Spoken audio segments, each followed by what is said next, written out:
Hi everyone! Welcome back to another routine video. Ang tagal nating hindi ginawa to, but for this one, I'm currently in my CR and we're going to be doing my body care routine for 2025. Na usually ginagawa ko to ng mga summer season of each year, pero ang dami lang talagang nangyari sa summer this year from March, April, and May. So ihahabol ko na lang siya, at least meron pa tayong kalahati ng 2025. So just like my skincare routine for the face, kahit medyo marami akong mga products na tinetest talaga, meron pa rin akong mga body products na binabalik-balikan talaga. So yun talaga yung makikita nyo in this video, yung mga personal na trusted and mga favorites ko na rin na body care products. Now just so you guys know, yung skin type ko sa body is more or less normal to slightly acne prone sa chest and back. Actually, mostly sa back na siya these days, para nagkaka-pimple ako sa likod here and there, pero paminsan-minsan na lang naman talaga. Skin concerns for me, personally, I'm just looking to prevent acne on those acne prone parts of my body. Also, I'm looking to prevent signs of aging. So, yung mga concerns ko na to, mostly maintenance na lang talaga siya. But another concern that I have, actually hindi lang sa body ko, but also sa face ko, all around my body, is pawisin talaga ako. So, expect this body care routine to have some products that will address that as well. So, shinare ko lang din yun para meron kayong context with the products that I'm using. Especially itong first one na i-share ko sa inyo. Let's start with my current body washes. So, let's start with this one na actually matagal ko nang pinag-uusapan. This one is the Lux Organics Derma Pro Salicylic Acid 2% body wash na actually paubos na siya. Kasi may kita mo na dito, hindi ko alam kung kita siya sa camera, pero sobrang konti na lang ng laman niya, and I think this is already my third bottle. Kasi rin talaga guys, this is still the only 2% salicylic acid body wash sa Watsons na very accessible. The price is not bad as well, kaya ever since talaga ni-release to, yes, merong mga mura din talaga online, like for example yung Extra Care, pero nawawala-wala yung stock nila. So parang nag-stick na lang ako dito kasi never naman siya na out of stock. And ever since, parang never na ako nagpalit. So as the name says, meron tong 2%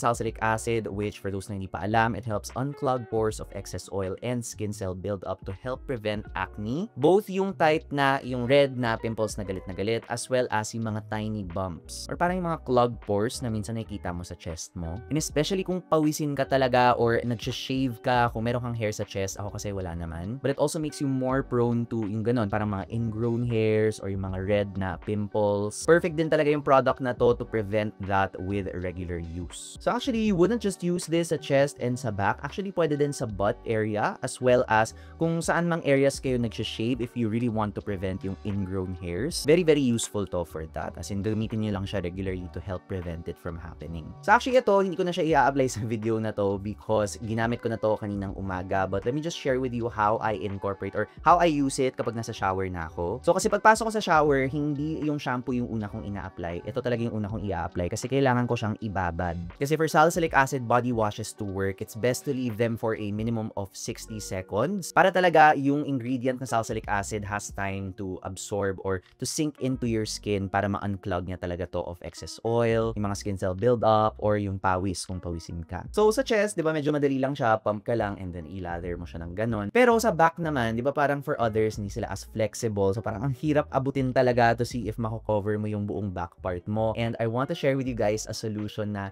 actually sobrang excited akong i-share siya sa inyo because tuwang-tuwa talaga ako, ang talino nito. And this is my silicone bath scrub. And let me explain first, grabe yung pagganong ko talaga sa inyo. Explain ko muna kung bakit superior to or better siya than yung mga usual na loofah or mga sponges or even yung mga bath brushes na nakikita nyo online with yung parang bristles talaga. So first and most obvious reason, the reason why you would use something like this, para maabot mo talaga yung hard to reach area sa likod mo, para malagyan siya ng sabon easily. But also, since yung bristles nito is gawa rin sa silicone, hindi siya nag-harbor ng bacteria. Unlike yung mga loofah or yung mga brush, kasi yung mga either bristles ng brush or yung mga parang materials na nasa loofah or nasa sponge, nag-accumulate sila ng bacteria because nag-absorb sila ng moisture, diba? Yung moisture na yun, gustong-gusto yun ng bacteria, kaya sila dumadami. Kaya diba usually kapag may loofah ka, sinasabi ng mga iba, dapat palitan mo na rin after mga 2 weeks lang nga daw, which medyo mahal din yun, diba? So yung iba, hindi nila nasusunod, and ang nangyayari, ginagamit lang nila ng ginagamit. So minsan, pag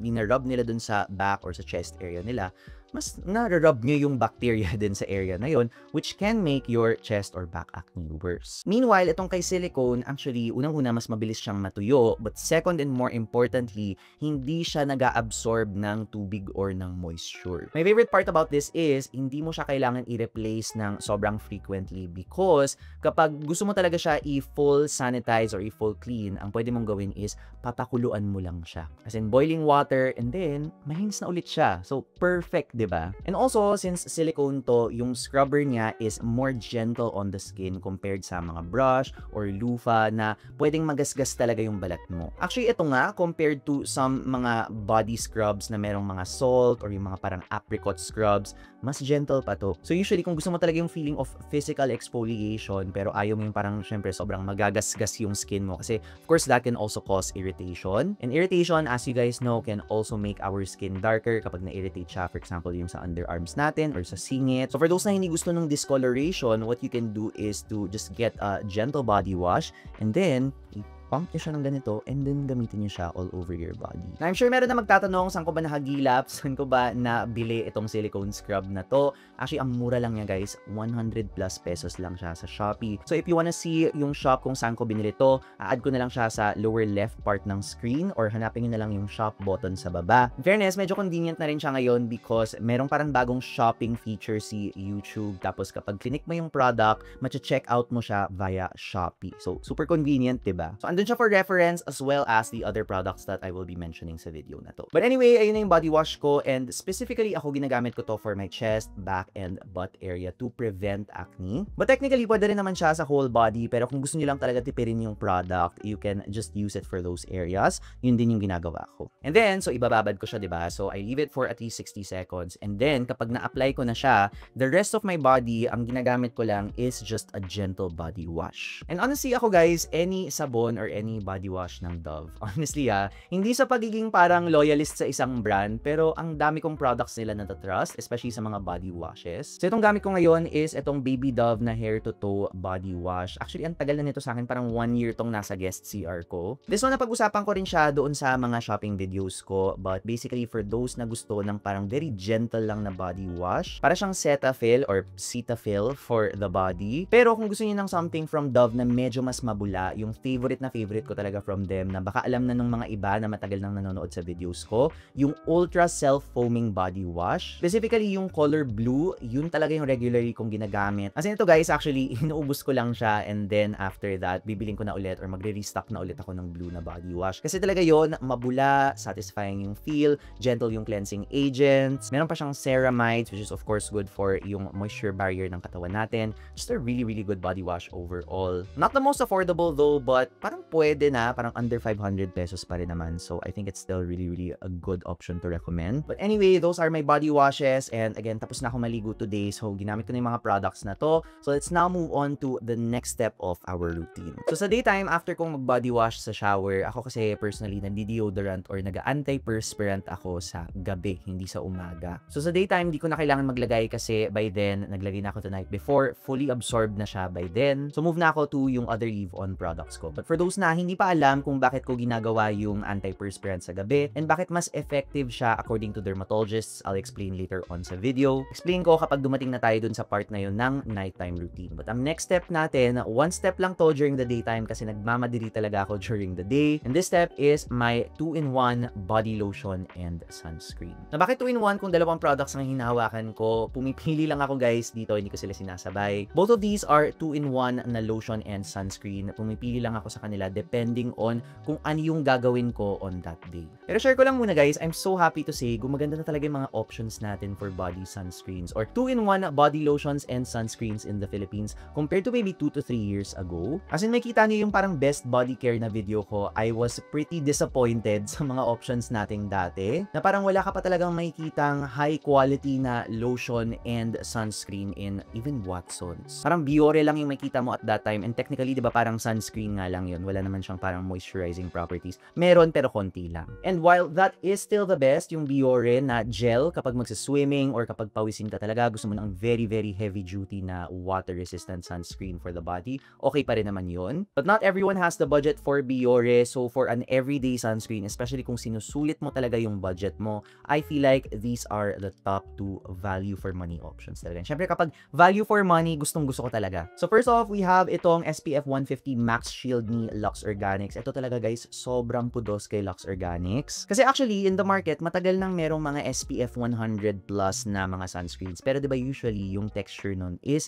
medyo makapal talaga, grabe yung white cast. But Lux Organics was really the first to kind of like reimagine or to kind of like change kung ano dapat yung isang SPF 150 na sunscreen. And ito talaga guys, as in pakita ko na yung consistency nito Sobrang dito mo talaga ma-feel or makikita that we've gone so far in formulating sunscreens na ito super duper easy niya talagang i-blend sa skin nang hindi siya sobrang, alam mo yung parang naglalagay ka na ng puti na pintura talaga sa braso mo. Ayun parang konting ganyan lang, it so easily blends onto your skin. And guys, remember, water resistant na sunscreen to. So parang saan ka pa? Now, aside from that, I also do like that this has multiple advanced UV filters for high quality and stable sun protection. Meron din siyang mga traditional UV filters pero marami siyang mga advanced UV filters na actually dati mahanap mo lang sa mga Japanese or Korean sunscreens. But as a local brand, Lux Organics made it happen. Pinadala niya sa Pilipinas. Mas nagiging advanced na rin talaga yung mga options natin for mga local sunscreens. You just have to find the right one. But anyway, on the other hand, kung gusto mo ng mas affordable or mas sulit, value for money option talaga,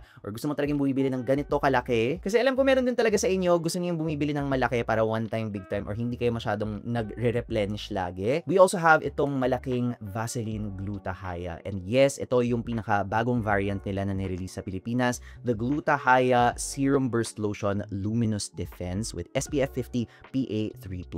And for those na gusto yung feel na parang mas serum yung lotion mo, parang medyo mas watery, fresco, di ba kanina parang medyo cream lotion siya. And though mabilis naman siyang i-blend and very comfortable, hindi siya mabigat sa skin, but if you really want yung parang gel serum na very watery yung feeling all around, you're really gonna like this one from Vaseline. And paulit-ulit ko na tong sinasabi guys, but dati sa Thailand ko lang to nabibili, but I'm so happy na finally ni-launch na nila to sa Pilipinas. Alam ko medyo mixed reviews kasi yung dating Vaseline, yung parang medyo yellowish. Actually nagustuhan ko siya sa start, pero parang kapag nagpapawis-pawis ka talaga, medyo umaangat yung product. Pero ito talaga kung gusto niyo ng clear finish and presko yung feeling sa skin, as in, this is it mga ate ko. This is really is it. Supply naman natin siya dito sa kabilang braso ko. Tanggalin ko lang yung watch. And makikita niyo talaga guys, ito, gel talaga siya when you spread it. As in, there really is a reason why they call it a serum burst lotion. As in, tingnan niyo siyang mag-spread sa skin, guys. As in, parang naglalagay ka lang talaga ng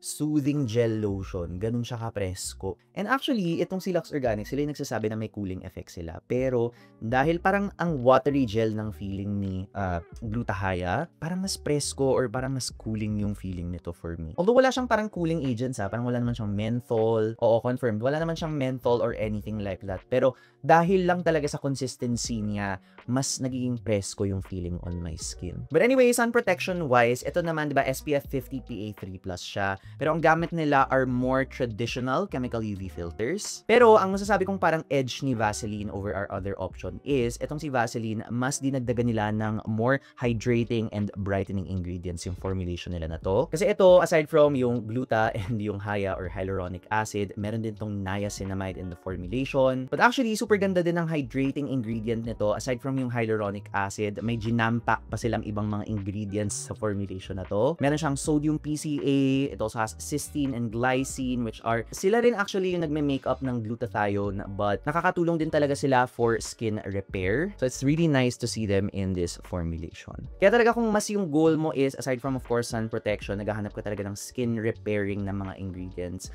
this one talaga, as in, ito yung mas masasabi kong mas maraming benefits as a body lotion compared to this one. Again, both of these can be considered as 2-in-1 body lotions and sunscreens. It's just that itong kay Lux Organics, mas marami siyang sunscreen benefits, and ito naman kay Vaseline, mas marami siyang lotion or hydrating, barrier repairing lotion benefits. Siguro masasabi ko lang na parang con nito ni Vaseline is hindi siya water resistant, and also I wouldn't recommend to layer it with a lot of products sa body. Like for example, gagamit ka muna ng maraming iba't ibang products and then gagamitin mo yung sunscreen na to. Kasi na-notice ko na kapag ang dami mo nang nilalagay talaga sa body mo, medyo may tendency na or may possibility na magpipil siya. Siguro there is a reason nga kung bakit ginawa na siyang 2-in-1 lotion and sunscreen. Maybe it is meant to be used as siya lang talaga. Also, on the side of fragrance, ito wala siyang fragrance, pero ito meron siyang konti, pero hindi naman ganun kalakas. Actually, medyo subtle nga lang siya, and I also really like the smell. Pero kung medyo sensitive ka sa fragrance, you also have this one to choose from. Pero ang laki din kasi talaga nito, as in ang bagal niya or ang tagal niya talagang maubos, but it's up to you weighing the pros and cons.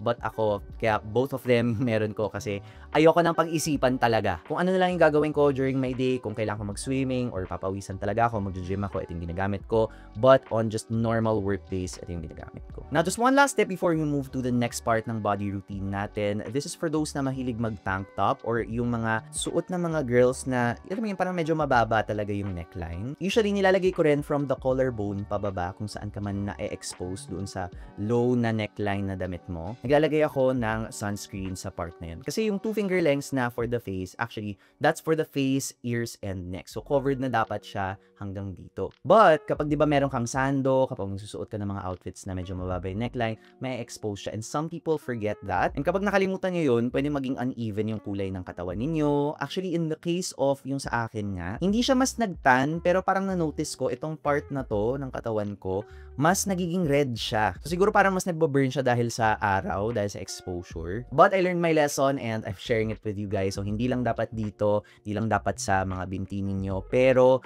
dito din sa part na to kasi exposed siya sa araw. Alright, so again, like I said, yun na yung daytime routine ko. 2 steps lang talaga ako during the daytime kasi nagmamadali ako. So, let's now move on to my step 2 sa nighttime naman. So, again, isipin nyo, nighttime, maliligo ulit ako as mag-shower ako, and then after that, after I use yung mga body washes ko na minention ko a while ago, doon na ako maglalagay ng antiperspirant after I shower. So, ito na, baka curious kayo, bakit ba ako sa nighttime naglalagay ng antiperspirant and why is it better? Na basically, ang antiperspirant kasi, kapag nakita mo yun sa label ng ginagamit mong deodorant, it means na it works by temporarily blocking yung sweat glands ng skin mo para hindi siya magpawis. Kasi diba, as per dermatologists, ang nagkukos ng BO or ng body odor natin is yung sweat or yung pawis natin mixing with yung bacteria na naturally nakatira na sa skin natin. So, yung temporary lang naman na pag-block or pagharam ng sweat glands natin, ang sinasabi ng dermatologists is better siya during times na hindi sobrang active yung mga sweat glands natin para mas efficiently niyang ma-absorb yung antiperspirant or yung product na magbablock sa kanya,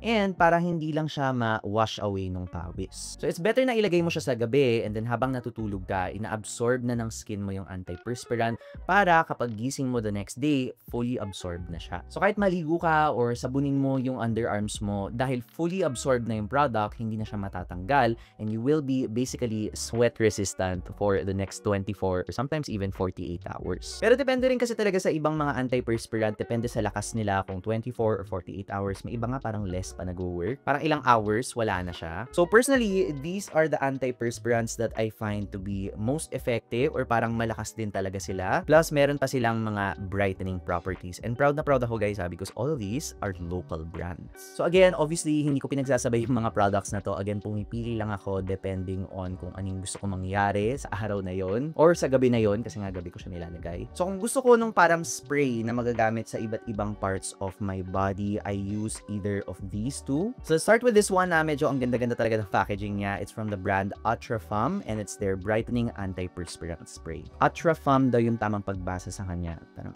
ako, Etrefem lang yung gusto kong sabihin. Sure. So actually ito, na-discover ko siya through another content creator or another reviewer, si Ma'am Sandy or Sandy's Playground. Reviewer siya of beauty products and favorite daw niya to, so napabili ako. And in fairness talaga, ang ganda niya, as in from the packaging itself, premium talaga. As in, ito guys, yung nakikita ninyong packaging, mabigat to as in yung parang pag nahulog mo, mababasag talaga siya. Pero promise, ang ganda-ganda talaga ng packaging niya. And again, this is a spray type, very convenient. Parang sa spray mo lang siya maybe 3 times. Ako sinaspray ko siya 3 times on each side, and then kikis-kising ko lang yung underarms ko ng ganyan. And then, okay na ako. And actually, this one can also be applied sa singit, especially kung pinapawisan kayo doon sa mga skin folds. And actually, even sa paa, kung runner kayo or sobrang active yung lifestyle ninyo and ayaw nyo yung sobrang parang bumabaho yung socks and yung shoes nyo kasi nabababad siya sa pawis, very useful din talaga to. But for those curious, ang gamit nilang antiperspirant ingredient dito is aluminum chlorhydrate, plus meron din siyang smaller amount of alpha-arbutin. So in fairness, pwede rin siya if you want those gentle brightening properties. Meanwhile, we do have another option na slightly mas affordable siya. Ito talaga kung gusto mo ng antiperspirant na spray na marami ding mga brightening ingredients. Kasi in fairness dito,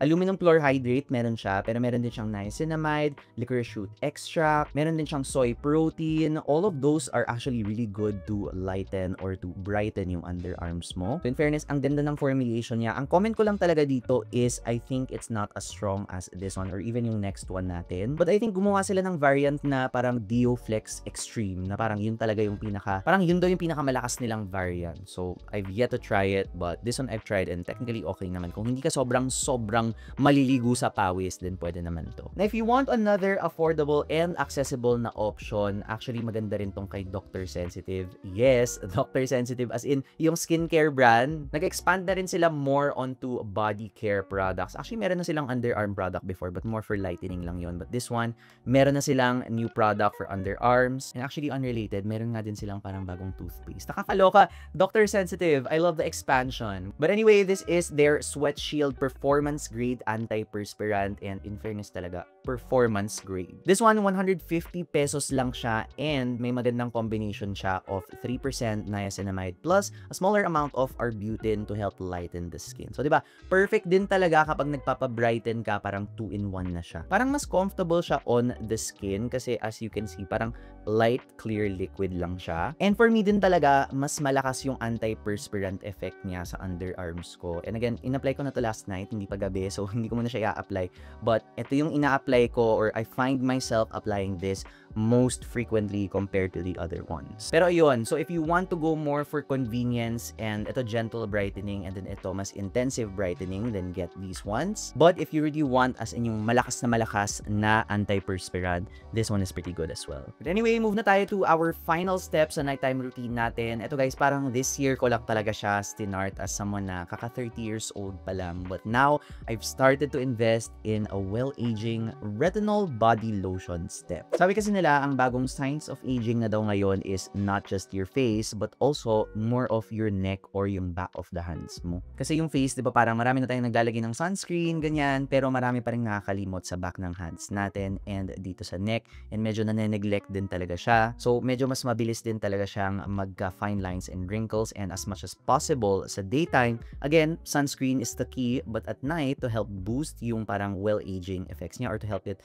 be more graceful as it ages, retinol ang solusyon. Now, the reason why I call this a retinol body lotion step with the air quotes is because wala pa tayong masyadong retinol body lotions in the market na significant talaga yung percentage niya of retinol. Ang alam ko lang ngayon na mahanap mo sa Watsons is yung kay Fresh Skin Lab na retinol soothing body lotion nila. Pero personally, ako kasi medyo nalalakasan ako sa amoy niya kapag ginagamit ko like a lot of times during the week, and I kind of want something more subtle on the skin. And honestly, yung hindi sobrang lakas yung amoy. Again, wala namang masama doon sa formulation na yon. I even mentioned na maganda na may encapsulated retinol siya para mas gentle on the skin. It's just that personally, parang kapag matagalan mong ginamit, parang yung amoy, hindi ako nasasanay talaga sa kanya. And I want something na kung may fragrance man siya, medyo mas subtle. Meanwhile, yung mga iba namang lotions in the market na meron silang retinol, parang hindi naman significant yung percentage. Parang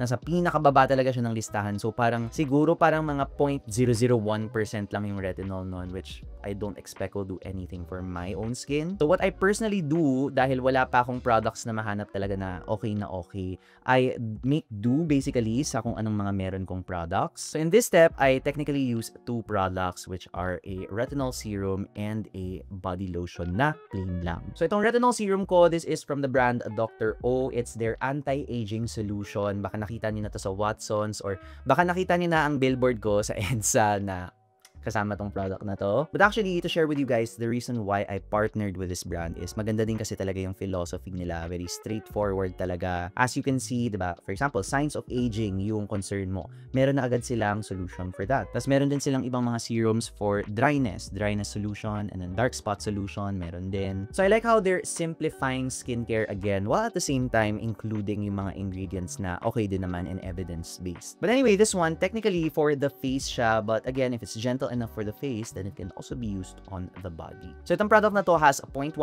retinol and 2% vitamin E plus even ceramide. So good enough siya not just to prevent signs of aging, pero may moisturizing properties din siya. So what I usually do, gagamit lang ako ng very small amount of retinol. Actually, meron tayong sunscreen ngayon sa braso natin and hindi pa sobrang late ng gabi, pero papakita ko na rin sa inyo how I do it. So what I do is basically magpapump lang ako ng very small conservative amount. Ganyan lang. And then, is-spread ko siya ng ganyan. Maybe like 2 here and then another here. And then, i-blend ko lang siya ng ganyan on my skin. And as you can see, sobrang watery na agad yung consistency niya after you spread it, and mabilis din siyang mag-absorb sa skin. So going equal na rin natin siya, maglagay na rin tayo sa kabilang side just in case. Ayan, para lang makita niyo ulit, o diba? Very, very watery yung finish niya. Very comfortable. You won't even feel after a few seconds na meron kang nilagay na product talaga sa body mo. But for other people din kasi, since mabilis tong mag-absorb and you won't feel it, other people, they don't feel as satisfied, especially for those na medyo mas dry yung skin nila. Of course, they like the feeling na medyo mas moisturized siya. So, what you can do sa step na yon, that's why I included itong body lotion na step. And this is also during the nights na parang feeling ko gusto ko ng extra moisture on my body. I don't know kung nangyayari din to sa inyo kasi parang pag nagsha-shower ako, parang alam mo pag matagal ka talaga nag-hot shower and matutulog ka sa kama, parang you feel like your body is so tight na parang kailangan mo ng konting moisture talaga. And especially since medyo malapit kasi yung aircon sa kama ko. So alam mo yung pag medyo malapit ka sa aircon or electric fan, parang mas may tendency talagang nagda-dry or feeling mo sobrang dry or banat yung skin mo. So that's why naglalagay ako ng ganitong type of lotion. And this one is the Aveeno Baby Daily Moisture Lotion. I think meron ko ngayon, but I also like yung normal nila na green. You can also get that. It's basically up to you. So pakita ko na rin how I apply it on my body. Ganyan ko lang din siya ina-apply. Hindi ako super duper generous with it because I find that this is enough and at least natitipid ko yung product, diba? And also, what's nice about itong kay Aveeno is meron tong oat extract. And as you guys know, maganda talaga ang oat extract. One of the best plant extracts to really soothe yung skin ninyo or yung skin nating lahat. Na to share with you guys, yung consistency ng lotion na to, you can see naman na hindi siya yung parang sobrang bigat na cream. Or I don't know, baka mas mahalata nyo when I spread it. And so, the best way I can describe the texture is para siyang watery pudding texture na kapag blend mo, meron kang mafe-feel in fairness na burst of hydration. So, hindi talaga siya yung parang super emollient, creamy. Parang perfect na even for those na parang normal or hindi sobrang dry yung skin. Which is perfect din sa akin kasi hindi ko rin naman gusto yung parang super duper duper creamy kasi hindi naman super duper dry yung skin ko. Kung dry kayo, you might need to use more of this, or kung gusto niyo yung parang unti-unti lang ginagamit, okay din yung blue na Aveeno, yung parang dark blue. Try niyo muna yung maliit. I think that one is 200 plus or almost 300 na. But for those na medyo gusto ng nourishing pero may konting press kong feeling pa rin, I think this is a good middle ground between the green and yung dark blue. And I think relatively affordable choice pa rin siya. Now, kung wala kayong makitang ganito, just almost impossible kasi alam ko very available ang Aveeno, but one good backup is also yung Johnson's Rice Plus Milk na baby lotion. As backup lang kasi mas mura and okay din naman yon. Pero personally, if you can find it, mas prefer ko talaga ang oat. So, sino ba ang meron ng oat? Aveeno talaga. But either way guys, all of these options, especially kung meron pa kayong gustong tignan sa mga products na mention ko, meron kayong napusuan na product talaga. Again, I will put it sa lower part ng screen para hindi na kayo mahirapang hanapin yung mga products thanks to YouTube Shopping's new features. In fairness talaga guys, I'm so happy na meron ganitong very convenient feature na itatap mo na lang and then you can easily check it out via Shopee. Diba? Alam niyo na rin yung platform na yon, so ang dali-dali na lang. And para mas lalo pa kayong makatipid talaga and para mas convenient din for you guys in the future, even my other videos, yung mga older videos ko, nilagyan na rin namin ng YouTube Shopping. So, perfect na, diba? Kung mabubudol man kayo, at least may promo, diba? But anyway, that's it for my body care routine. If you have any other body care concerns, you can check out my other videos here. Baka makatulong sa inyo. Let me know also in the comments kung meron kayong mga requests. And as usual, thank you so much for watching this video. And as usual, I will see you in the next one. Bye!